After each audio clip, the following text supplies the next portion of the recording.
Hola a todos de nuevo. Hoy vamos a reparar un equipo de soldadura inverter, es decir, un equipo de soldadura electrónico.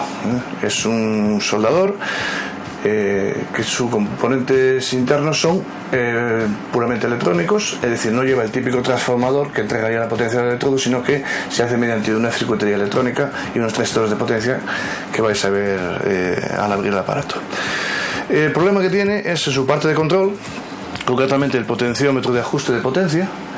Al hacer el ajuste de potencia pues no lo hace correctamente e incluso tiene saltos de potencia. Su potenciómetro se ve bien por el exterior, pero vamos a ver cómo está en el interior, que como vais a ver en el vídeo estará destrozado. Y el motivo principal está destrozado, y esto es una nota de atención a los fabricantes, porque bueno, es un equipo costoso, un equipo que vale un dinero, y escatimar en un potenciómetro que cuesta en China 20 céntimos y no poner un potenciómetro decente a un equipo de soldadura profesional tiene delito. Pero bien, cada empresa tiene su política de trabajo y el fabricante sabrá por qué lo habrá hecho. Entonces nosotros en esta reparación hoy, aparte de reparar el problema, de solucionar el problema, vamos a mejorar el equipo. Es decir, vamos a hacer que no vuelva a ocurrir. Es decir, vamos a corregir el defecto que se ha creado al fabricarlo, poniendo un componente, insertando un componente que no es el adecuado, suficientemente resistente, por otro que sí que lo es. Vamos a ver el proceso.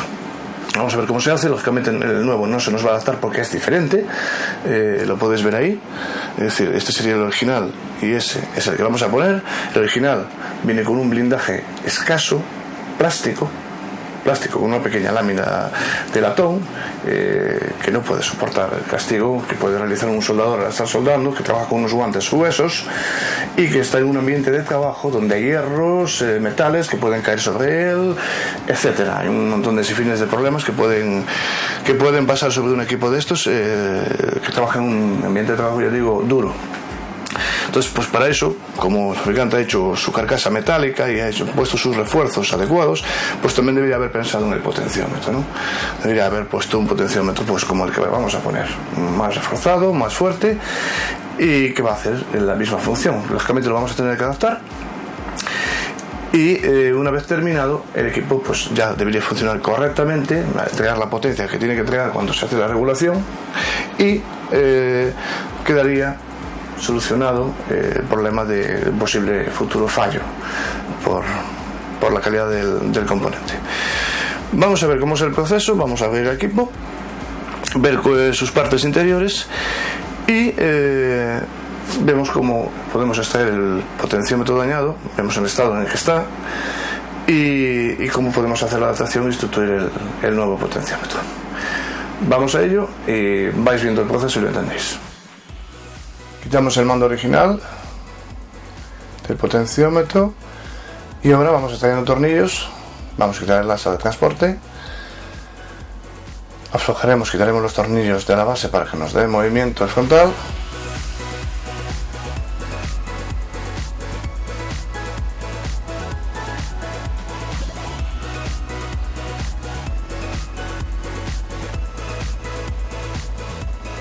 Quitamos los tornillos de su carcasa, primero los de un lado.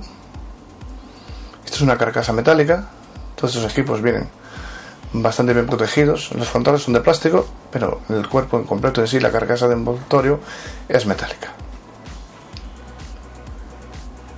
Esto es una soldadura inverter, que básicamente es un soldador tradicional de los de transformador, pero con circuitería electrónica, sin transformador, sin el voluminoso transformador de los antiguos equipos de soldadura. Es más compacto e incluso pues, más resistente, puede incluso entregar más potencia. Es uno de los conectores de alimentación. Extraemos los puentes superiores que hacen que el equipo tenga rigidez, esté compacto. Eso ya nos da un poco de juego para poder extraer la placa frontal donde está alojada el potenciómetro. Aflojamos la tuerca del potenciómetro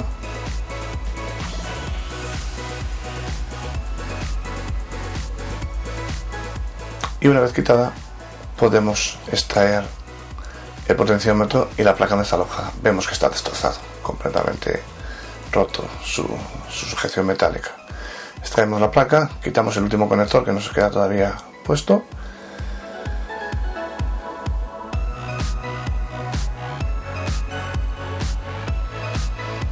Y ahí lo tenemos. Veis que está completamente destrozado, no puede funcionar bien de ninguna forma. Esos son sus puntos de unión que salen a ese conector de ahí y por donde ejecuta el control. Vemos que tiene un poquito de suciedad almacenada del uso. Limpiaremos eso para evitar que con la humedad haga unos contactos indeseados.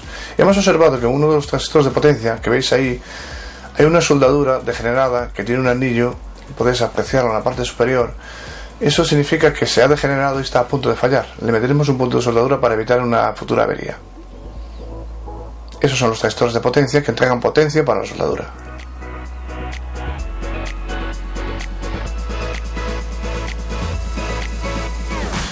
Lo limpiamos, nos ayudamos de un pincel o bien una brocha de pintor.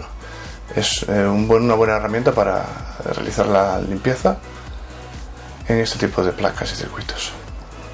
Si estuviera muy sucio, podríamos mojarlos con alcohol y eso nos ayudaría a hacer una limpieza húmeda, una limpieza con un producto para poder extraer una suciedad muy resistente. El alcohol es evaporable, no dejaría ningún residuo. Y ahora vamos a aplicar estaño. Vamos a aplicar estaño sobre esos puntos que os estoy indicando para que nos ayuden, como siempre, a que la malla de soldadura nos atrape el estaño y nos sea más fácil de soldarlo. Primero sobre sus puntos de sujeción, que son esos, y sobre sus puntos de contacto resistivo, que son esos. Una gotita de estaño a cada uno de ellos, se renueva el estaño y la malla de soldadura trabajaría muchísimo mejor. Es una placa de control que su función es limitar la potencia que el equipo, que el soldador inverter entrega a los electrodos. Es decir, hay distintos electrodos que necesitan distinta intensidad para su correcto soldado, ¿no? Esta placa pues nos controla esa potencia. Vamos a quitar el máximo estaño posible. No lo vamos a poder quitar todo, ya que el patch tiene un anillo, el patch spunt donde está metido tiene un anillo que atraviesa de lado a lado la placa. Nos va a quedar estaño en el centro. ¿Ves que todavía quedaba estaño ahí? Pero bueno, ha sido suficiente para poder aflojarlo, calentándolo. Y vamos a hacer lo mismo con los puntos resistivos del potenciómetro. Veis que tiene 4 pines, realmente 3 tienen uso, el cuarto está inservible, no está conectado a nada del interior del potenciómetro. El fabricante lo deja ahí pues para una futura aplicación. Cuando abramos el potenciómetro, que lo vamos a hacer ahora, veréis que no está conectado a nada.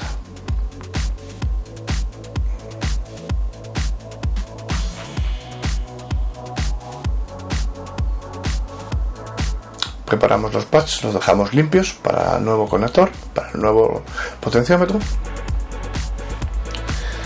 Y vemos que está completamente destrozado. Ese es el otro motivo por el que no ha soportado el castigo. Es decir, es un conector muy simple, de plástico, con un blindaje mínimo, muy básico, insuficiente. Demasiado simple para un equipo de soldadura que lleva un castigo bastante elevado.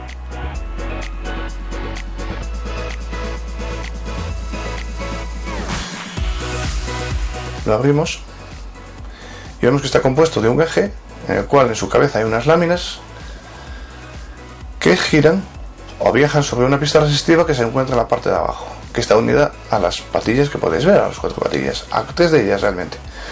La cuarta pues no tiene unión. Esas son las patillas que girando pues cambian el valor resistivo del potenciómetro al viajar sobre la banda resistiva que veis ahí en el fondo. Eso es un potenciómetro, resistencia variable.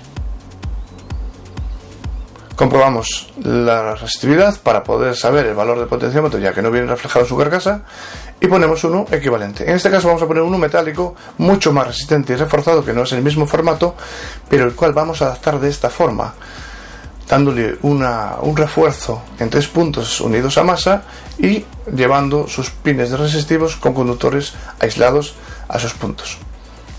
Una vez adaptado, comprobamos con el multímetro que realmente hace lo que tiene que hacer, igual que el original. Es decir, que nos entrega la resistencia máxima adecuada, y como veis, continuidad al otro extremo, de central a un lado y de central al otro.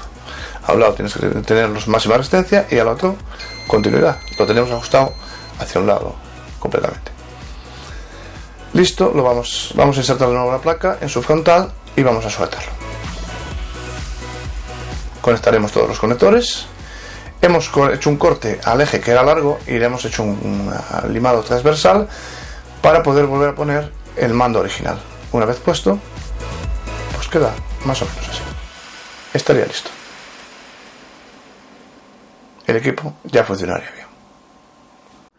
Dale a like si te ha gustado y te ha sido útil este vídeo.